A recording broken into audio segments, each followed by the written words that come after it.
as we move more and more, right, Gaurav, into a digital world, payments in a digital sense need to exist, right?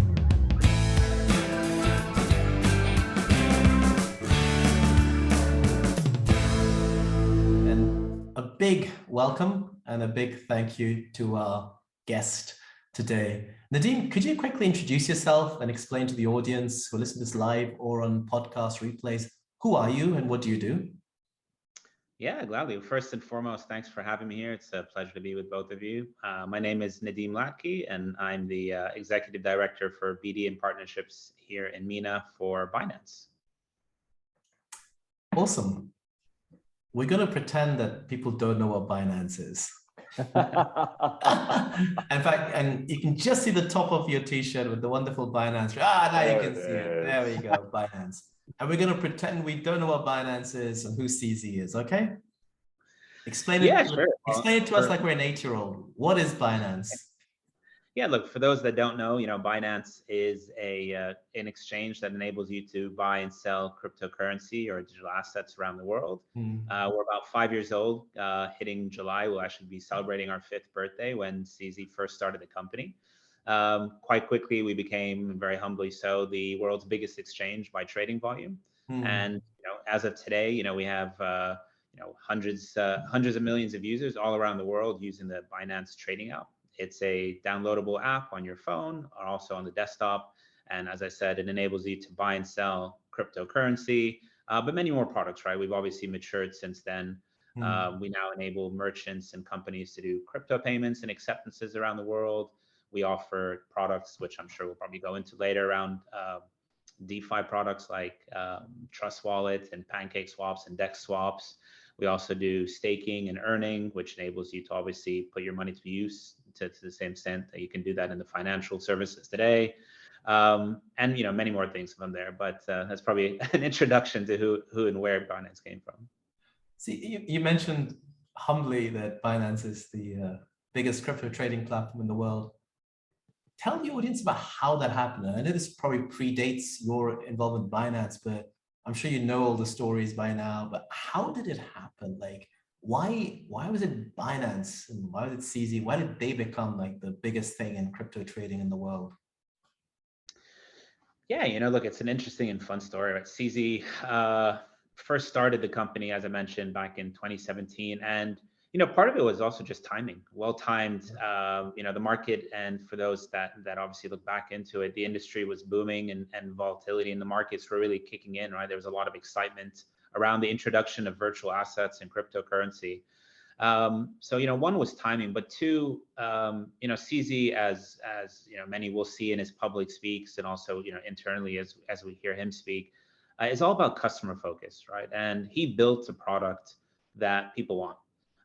He focused on the customer experience, the customer journey. And, within, I think it was under a year, right? The first 9 months, 10 months, if I look back at the history, it kind of grew to be the number 1 exchange platform all around the world quite quickly. And so I think, that's a testament to, one of the, what Binance is, but more importantly, we also have, our own smart chain, right? We've obviously since developed since then. And, we have a native token in our own ecosystem called BNB. And, that actually stands for build and build, right? So it's really all about building, all about driving what it is that the customers want and really focusing on the customer. So again, fast forward till then, we've obviously maintained that position. We have a community around us that obviously love what we do and continue to use us and advocate for us. And our focus maintains on the customer from that perspective. I'm sure we'll come back to Binance, the business, the product, and I'm sure particularly Gaurav will have questions on that. But before we do that, one of the things we love doing in these podcasts is not just talking about the business, but the person who we're interviewing and talking to. And Nadeem, I was looking at and you might have noticed that I was stalking your LinkedIn profile the other day. So apologies for that. But in preparation for this, notifications, and I wondered, did it pop up that I was like stalking on? Anyway, I looked at it and I thought, wow, this guy has spent almost as much, not quite, but almost as much years as I've done in TradFi. And I was thinking, I'd love to hear his story of how he went from working in some of the biggest banks in international financial capital markets to working in some crypto native companies and now ending up in Binance. Talk us through your personal journey. When did you first become interested in the world of crypto and blockchain, and how did how did that navigation work for you? You kind of had a few tries at this. Yeah, thank you for asking that. I think I always love to be able to kind of walk people through it, because many people do want to make that jump, right? Many people Yeah. are scared to or unsure how to, and I think hopefully my journey and my story is a bit of a testament that it's never too late to try. You can always jump into it. It's still new. We're still early, as they always say, right? So if I circle back, look, I'm an engineer by degree. I've always had a curiosity about building things, about product. I fell into banking kind of at pre-crisis, 04, 05. And I fell into foreign exchange, right? Foreign exchange was kind of where I spent the majority of my traditional finance career at Deutsche Bank to start. And I was very fortunate, right, to be able to travel to many different countries, work in many different locations, and get exposed to tons of different clients. In that journey, I really started to learn about the nuances of FX and payments, so interlinked for different customers, right? And I could see that when it came to working with sovereign wealth funds, hedge funds, asset managers, banks, local corporates, multinational corporates. And as you begin that journey, and as you start go into it, I started moving more and more closer to the technology side of foreign exchange, right? How do we deliver to our customers quicker, better, and more efficient services? Obviously this was the precipice of what we call EFX today, electronic foreign exchange, using APIs and the bank's technology to deliver foreign exchange services to clients. I guess, that's kind of the advent of fintech, right? That's kind of where it all kicked off. Fast forward to my first kind of jump out of banking. At this point, I was living in New York. I again had the fortunate time to be able to go back and forth between the West and East Coast, and so much innovation happening, right? And coming across a lot of these fintechs, mostly payment players, naturally kind of the first to emerge, and something called blockchain, right? And I kind of started stumbling across this thing. This was probably 2014, 2015 when I first started hearing about it. Obviously, the system and Bitcoin have been around much earlier since then, but so I started learning about different companies and what I did. And my first jump into it was into a company called Ripple, which many people know today. Obviously, I was there joining them in their London office, quite an early time in the company, and I think a perfect bridge, right? Ripple's use case was exactly what was up my alley, right? How to work with payments and how to enable more efficient payments using blockchain technology and digital assets. And so that was kind of my first dive into it. It definitely helped demystify the entire world for me, I have to admit. Kind of going from banking into a small, well-funded fintech at the time was quite a scary journey, but it was definitely an exciting one. It taught me a lot about the industry, networks, and I say that was the hook that got me into it for a long time. I spent the next couple of years of my career doing that and learning a lot more about the industry, about the space, watching it develop. Obviously, from a personal perspective, you dabble, everyone does, I'm sure, with a bit of crypto trading. I then went back into banking for 2 years, kind of focusing more on the digital partnerships on a global basis. I worked for Standard Chartered for 2 years. And that was an interesting opportunity to kind of help bridge that gap again, right? And try to tie, kind of DeFi and the blockchain space with TradeFi. That's kind of when I moved myself back here to the UAE. And look, I think I hit a point where I just had an itch that needed scratching, and I needed to get back into the space. And I really enjoyed what I learned and everything I love, and the passion of and the pace of innovation that I saw in this space. And fortunately, Binance came along, and it was an opportunity to join. I guess if you're going to be in the space, go big or go home, when they say, right? So Binance was an awesome opportunity. And maybe one last question for me before I get Gaurav in. I want to sort of thread join the dots. A lot of people I know who've had a background in FX or macro, if you go from TradFi to DeFi or TradFi to crypto, there's a lot of people I've noticed have had this kind of FX or macro background. Why is that? Is it because you're already thinking about value, currencies? you know, Yeah, it's a rates, good. inflation, like, or was it just random? It wasn't really part of your, it just, No, I think it was two points really, Ronan. I think one, foreign exchange, as a currency pair, just the way that even Bitcoin and all the different cryptocurrencies, I mean, we call them current cryptocurrencies, right? I mean, it's just such yeah, a natural fit for people to be able to trade them, how the yeah. market moves, size of the market, 24-hour nature of foreign exchange. I think from that perspective, it's quite an easy fix for people to see how and where you quote and trade these cryptocurrencies. But also, if you think about one of the first use cases that really flourished in blockchain and cryptocurrency was payments, right? So I think it was about how do we take away that friction? How do we take away that inefficiency in moving money cross-border?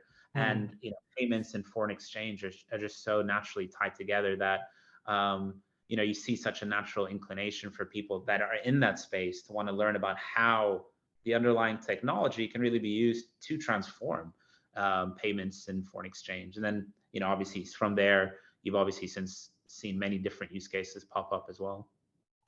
Gaurav, over to you. Thanks, brother.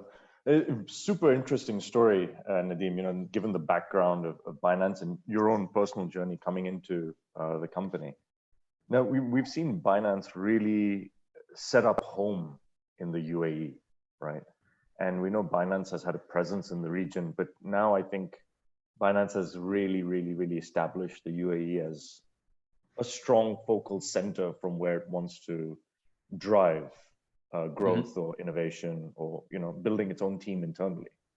So, I wanted to touch upon that a little bit in understanding Binance now, where it was a couple of years ago in the region where Binance is today. I mean, I just noticed that Binance just launched an NFT project with the Museum of the Future, And when you look at traditional exchanges and you talk about something like non-fungible tokens and you talk about, payments, you're talking about different products or services, you never associate both in the same traditional sense at all, right? Facilitating merchant payments from an exchange.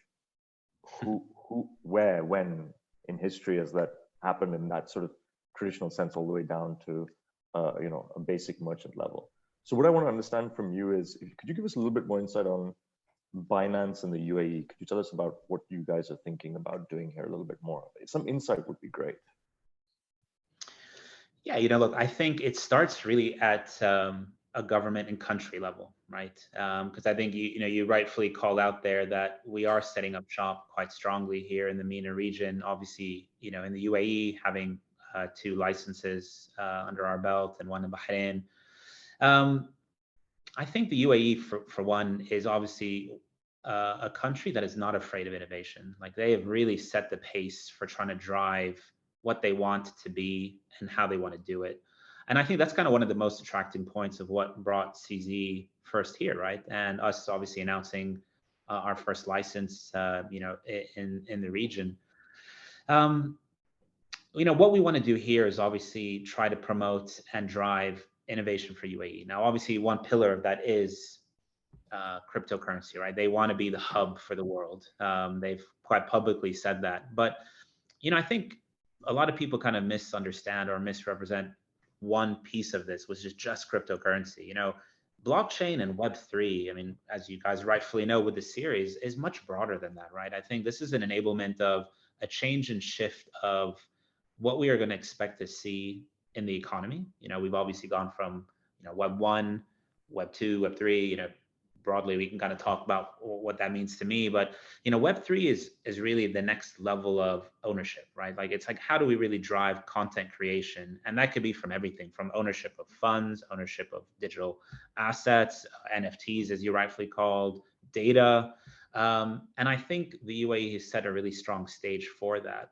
Now, to kind of tie it up to your question, like what is Binance's role and what do we really want to do in here? Yes, we started as an exchange, but, we very much see ourselves in twofold, right? Our mission statement is really to help drive mass adoption of crypto, which is something that we maintain as our pillar and our focus. But, we are a Web3 company. We try to be a Web3 company. We push in all fronts, whether it's through our investment in our Binance Labs, whether it's through the projects that we support, whether it's through the collaborations that we announce. we really do try to push that presence. And so, when you think about what we want to do in country here, it's twofold, right? We want to help drive the local ecosystem and the local development ecosystem on everything they need to do. There's a lot of amazing talent here, a lot of really exciting projects that are trying to, be born out of the UAE, which, we are working on and helping. But it's also, the other part of it is also working with the government, right? Working with the regulators. They want to, and their foremost concern is protect consumers, right? I mean, that's what every regulator wants to do in every country.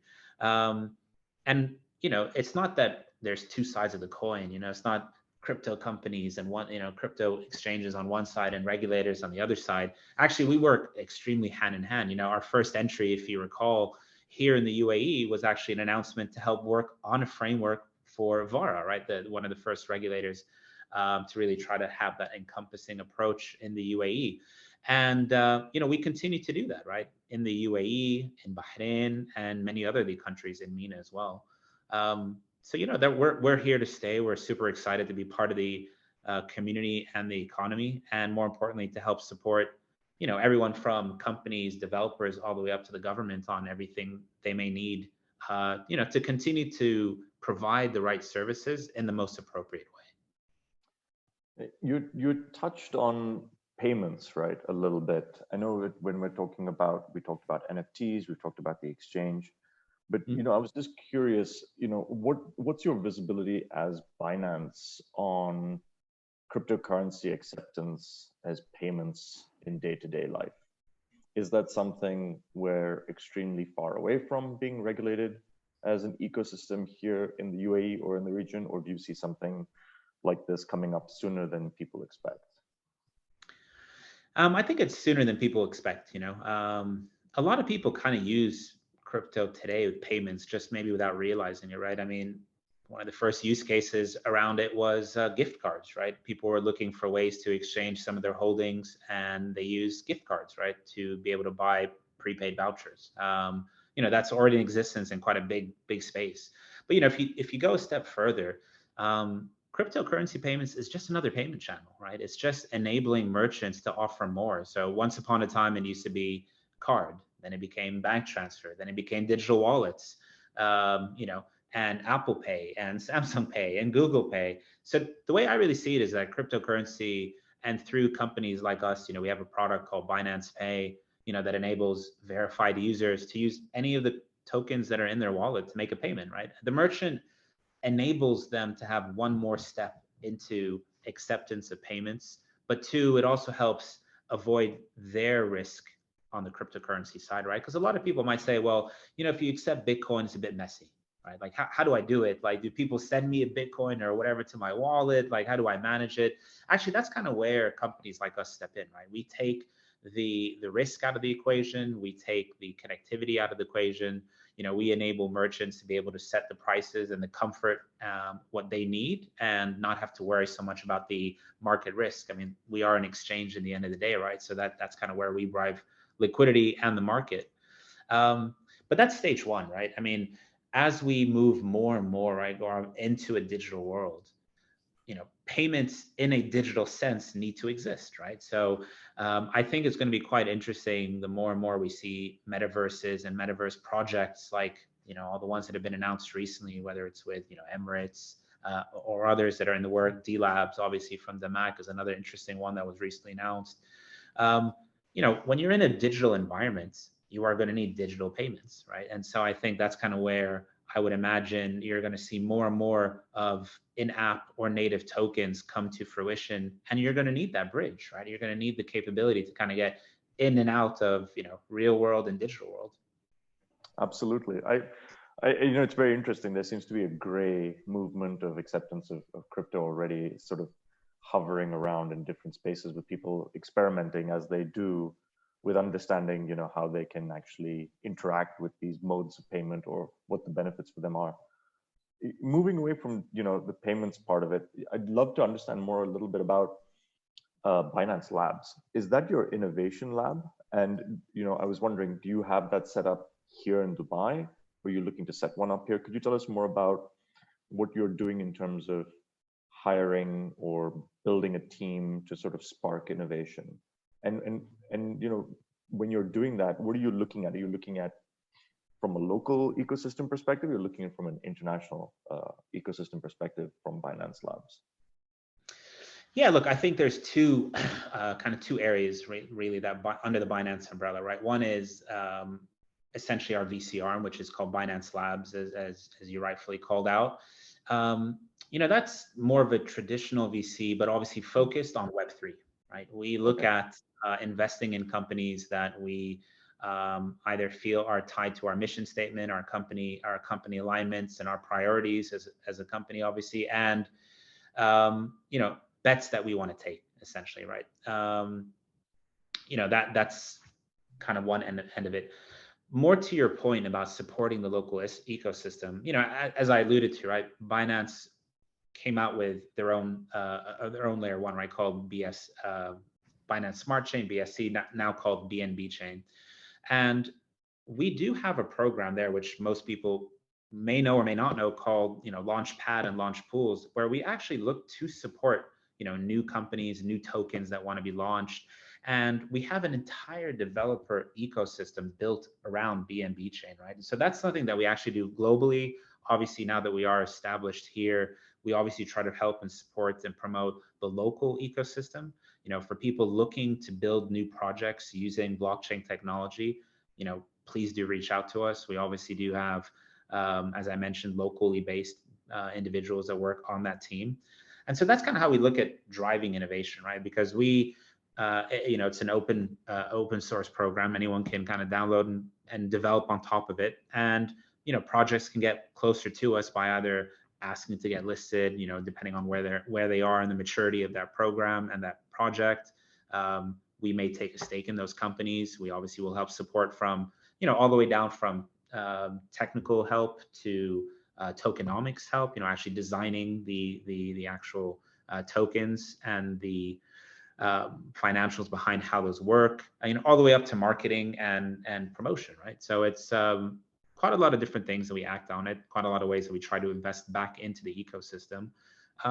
One other part, which I think is quite important, and one thing that we don't talk enough about is also our Binance Academy, right? We do have a completely free platform where people can go on today and learn all about blockchain and learn all about crypto, right? And it's, we even try to reward individuals by giving them, incentives to go take these education courses, right? Because we want to help educate people. So I think that's another big thing that, doesn't get called out enough. And so, obviously I want the opportunity and the platform today for people to go and check it out. No, it's really good because, I mean, we really want to understand Binance's role, not just here, but in just, trying to understand the path to not just innovation for the sake of innovation, but innovation discovery. I think that's the first thing we're all sort of understanding as we're moving into Web3 and the application of the points of blockchain and crypto. Before I hand back to Ronit, one last question is, we were talking about the piece about what Binance is doing. The other piece that I'd love to understand on the other side is what are the partnerships that you're doing with government or big corporates in the UAE, where you're encouraging them to think Web3 or adopt technologies that have genuine benefits? Again, we say this all the time on the show, technology for the sake of technology does nothing for no one. It's useless. So, can you shed some light about where you're taking innovation outside of the Binance ecosystem, but you're taking it to existing corporate or government ecosystems that could benefit from it?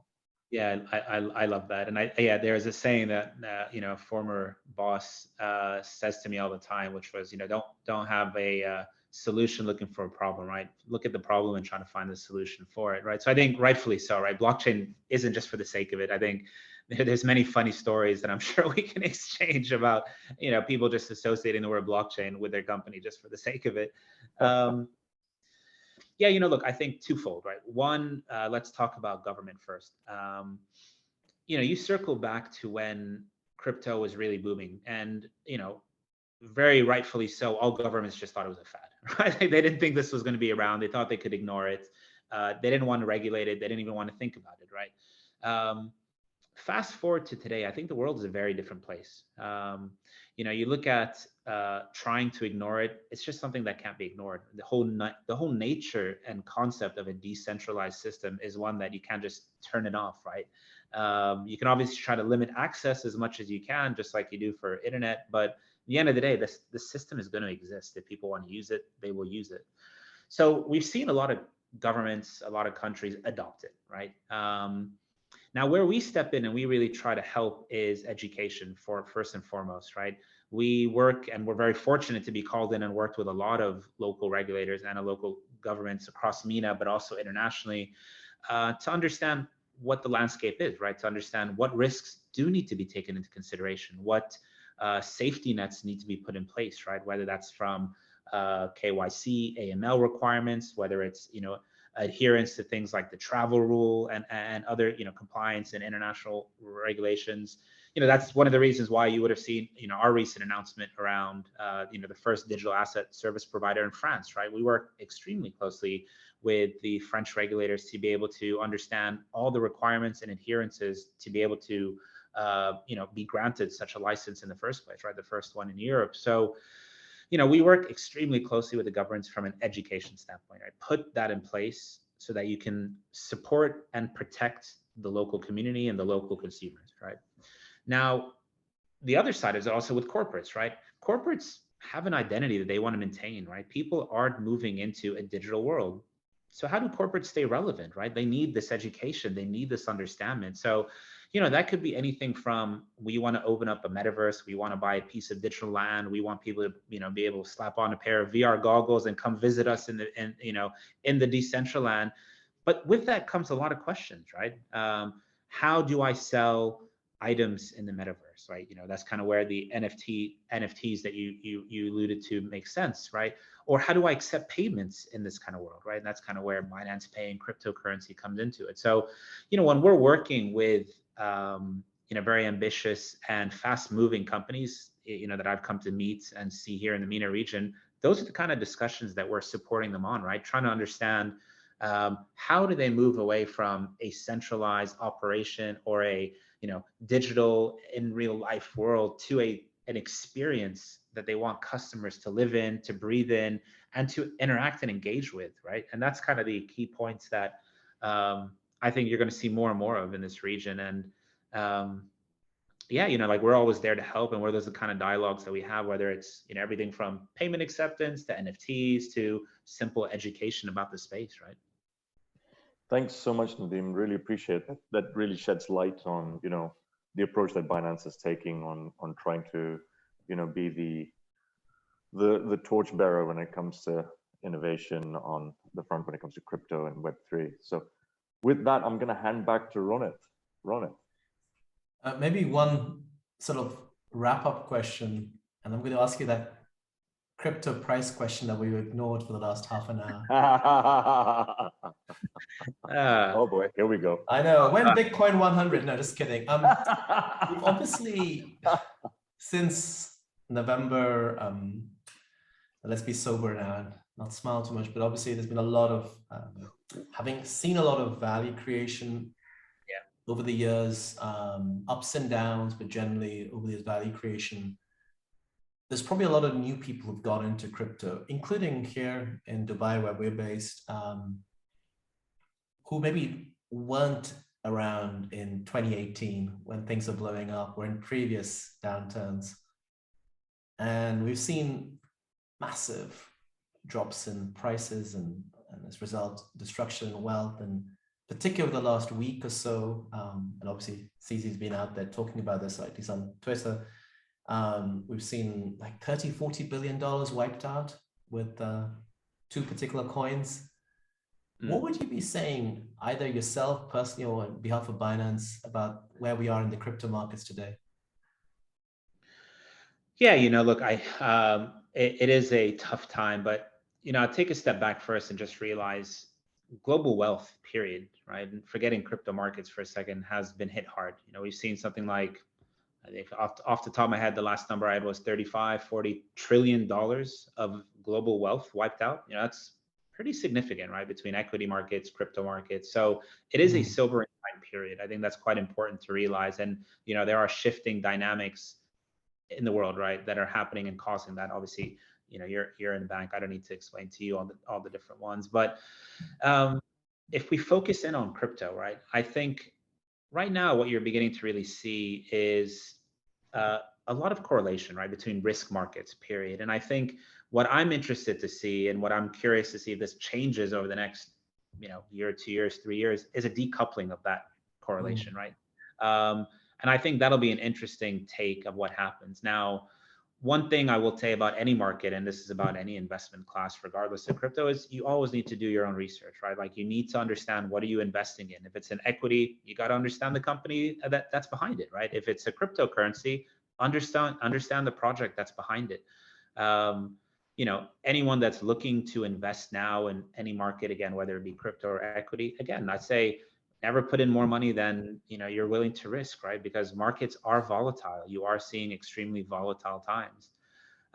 Do I think this is like the end of crypto? Definitely not, right? I mean, blockchain technology is here to stay, and it is doing some fantastic good in the world right now. So I think it has created new business lines, around decentralized finance, around NFTs, metaverse. All this wouldn't be possible with this underlying technology, right? So I'm actually really excited about everything that's coming.